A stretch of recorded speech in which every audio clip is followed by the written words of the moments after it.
How's it going, everybody? So in this video, I'm going to be talking about the power of anecdote. Okay, so listen, scientific evidence is extremely important, especially considering the methodology in which they found the conclusion, looking for confounding variables, and reading the actual data in the study.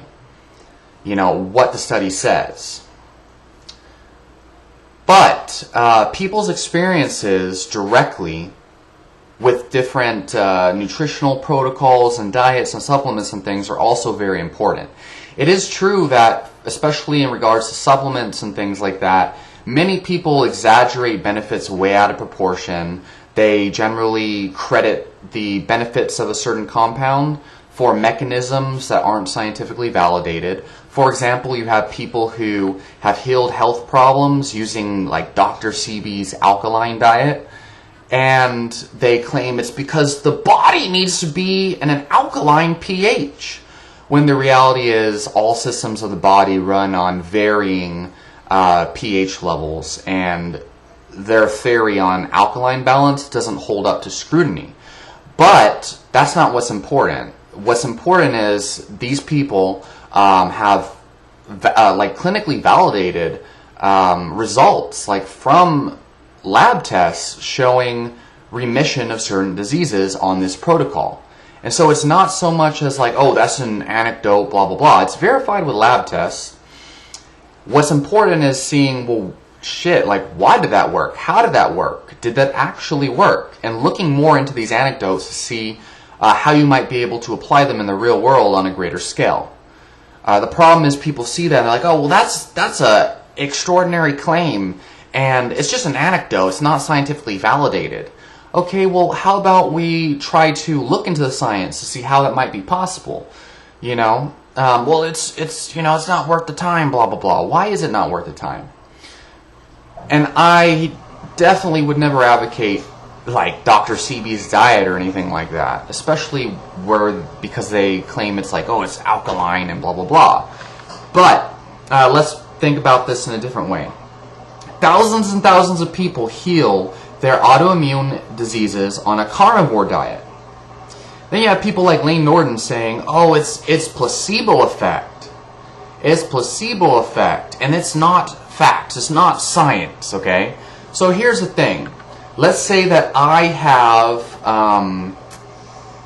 let's say I have rheumatoid arthritis, and I can't even walk, I can't work, I'm extremely disabled. I have extremely severe rheumatoid arthritis, and I've been trying to treat it all my life with medicine, surgery, with alternative treatments of all kind. And I believed in all these alternative treatments, and no placebo helped me there.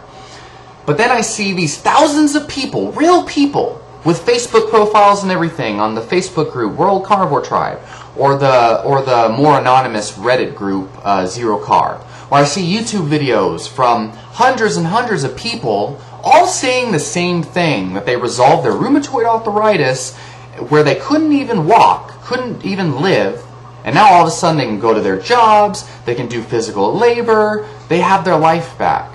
They completely reversed their health problem. And I see this and I'm like, am I going to say, like, what would be more beneficial? If I say, oh, that's just too extraordinary. Where's your scientific evidence for that? Like, I'm dying over here. I can't even go to work. I can't even get up in the morning. But you know what? I don't care. Sure, it seems to be working for thousands of people. Well, that's a placebo effect. Why would I waste my time? That's not medically verified. If it worked for thousands of people, if it really worked like you guys are saying it is, well then, the medical industry would be using it, right?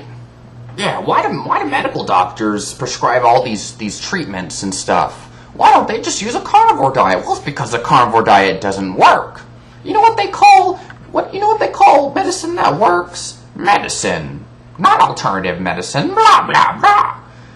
Yeah, right, like, and I'm over there, I'm suffering with rheumatoid arthritis, and I found all these people who resolved the same problem I'm struggling with, and they went from being crippled to having their life back and being able to work and do all these things that they couldn't do before. And it's all from removing plant foods. Do you really think that's an intelligent way to look at things?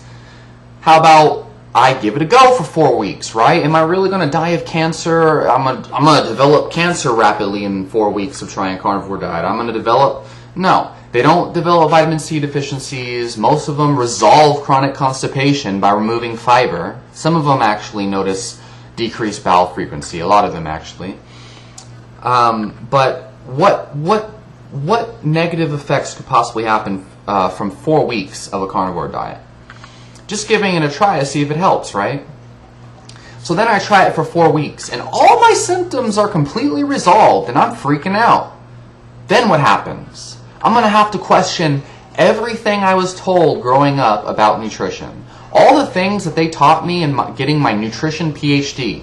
Like, oh, you know, you need polyunsaturated fats are good, saturated fats are bad. You need a lot of fiber. Most of your diet should be coming from fruits and vegetables and whole grains. And now I realize all that crap didn't help me, at least. Maybe it was a lie. Maybe it just didn't help me. Maybe it's completely wrong. Maybe I'm just an outlier. Maybe me and all the thousands of people who experience the same exact things as me, maybe we're all outliers. Well, I don't know. But what I do know is thousands of people removed plant foods and their autoimmune symptoms went away. The rheumatoid arthritis went away. They went from being crippled to having a life again. I did it and experienced the same result. Well, now what do? Oh, you know, I could share it with everyone else. Let them know, hey, holy crap, what's going on here? You know, I completely resolved my rheumatoid arthritis. I'm not crippled anymore. Well, damn, if I do that, you're going to have people like Layne Norton. Anecdotes are not science. This one meta-analysis that I have shows that you're wrong. You need vegetables or your microbiome's going to go insane. Like, yeah, okay, so sure. According to correlation studies, and maybe a rat study where they took the intestines out of a rat and put it in another rat, you know, microbiome like plays a big role in everything, right? There's been people who have actually tested their microbiome and found more diversity on a carnivore diet. But yeah, so a certain gut microbiome is correlated with good health results. You know, people who eat more fruits and vegetables tend to live longer because people who eat more fruits and vegetables probably exercise more, they probably smoke less, they probably eat much less refined foods. Healthy user bias. So I need to eat fruits and vegetables, these things that literally are causing me to be crippled, because all these correlation studies say so, because a meta-analysis, a giant statistical study of studies that doesn't consider individual studies and their confounding variables, they say I need more fruits and vegetables, so I should follow that, right? Mr. Layne Norton, PhD, guy whose entire field of study is body recomposition, says, oh, you know, carnivore diet's placebo. You know, eat a balanced diet if it fits your macros is better for autoimmune disease. Really? Yeah, I'm gonna follow him. I found what works for me, and I'm trying to help everyone else try to find what works. You know, maybe it'll help them. Maybe they should try it. But no, they're not going to try it because they're scared. Because Mr. PhD says, oh, there's no science. You know, thousands of people who have healed themselves on this diet, oh, that's not really worthy of caring about.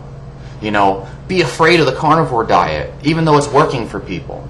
Sounds to me like there's a lot of people who are scared they're going to lose a lot of business to keto and carnivore. That's what it sounds like to me. Alright, leave your questions and comments down below, and I'll talk to you on the next video.